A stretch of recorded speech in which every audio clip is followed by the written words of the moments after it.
Ginger Hohm, and you're listening to another Anointed Rambling. I'm here at Lassen National Volcanic Park in Northern California.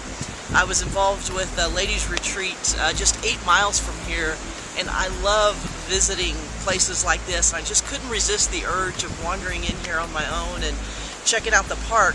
And I stumbled across this incredible place that has this geothermal demonstration going on. There's actually sulfur that is bubbling up at the surface, and there's these pockets of steam that are coming out. I think you can probably see some of the steam over my shoulder there.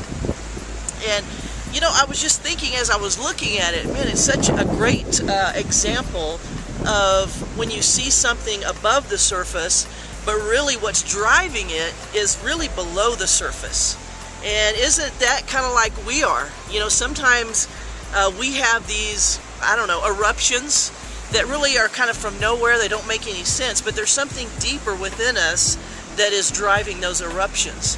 And if we will pause and allow God to examine what's really deep within our heart and deal with those things, only good will come out of that. I have an example of that in my own life. In January 2009, I had a CD release party. My first CD was finally produced, and it was ready for the public to purchase, and I had this little party and invited all kinds of friends and family. People from all over the country flew in to this CD release party so that they could share this moment with me. And I was very excited. It felt like a graduation ceremony for me. But I had an eruption. Just before I was to take the stage, I began to get emotional. Not just a little emotional, I became very emotional. I could not take the stage. And a couple of my friends were praying with me and encouraging me, but I had overwhelming feelings of fear of failure. I felt so much self-doubt and so much insecurity. It just was bubbling to the surface. I was having an emotional eruption, and it seemed like it came from nowhere. The CD release party went on. Most people didn't know a thing happened. But you can better believe the next day I was hitting the pause button, and I was having a heart-to-heart with God and saying, Lord, what in the world just happened?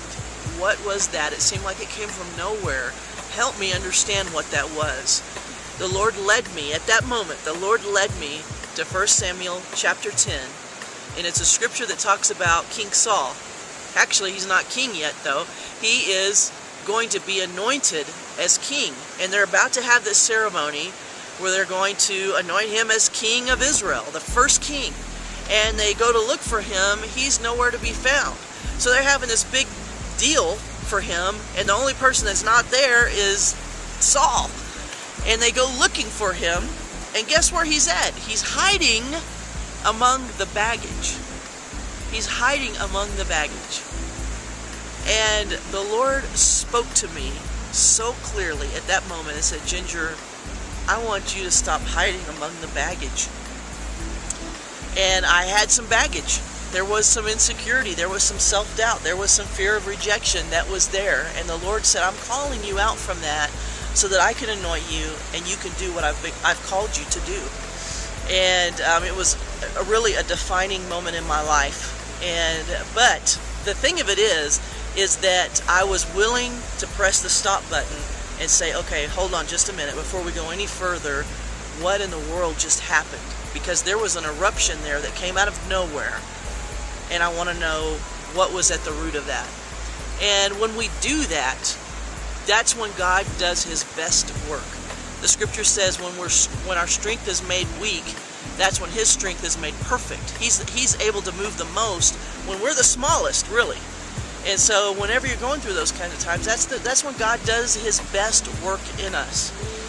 Some of the people that I admire in the faith are people that draw from deep waters.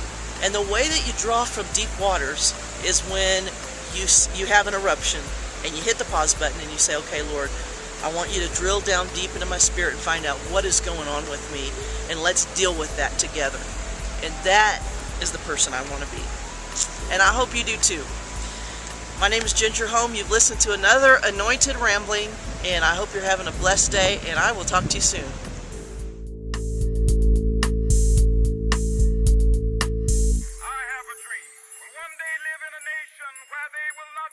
judged by the color of their skin, but by the content of their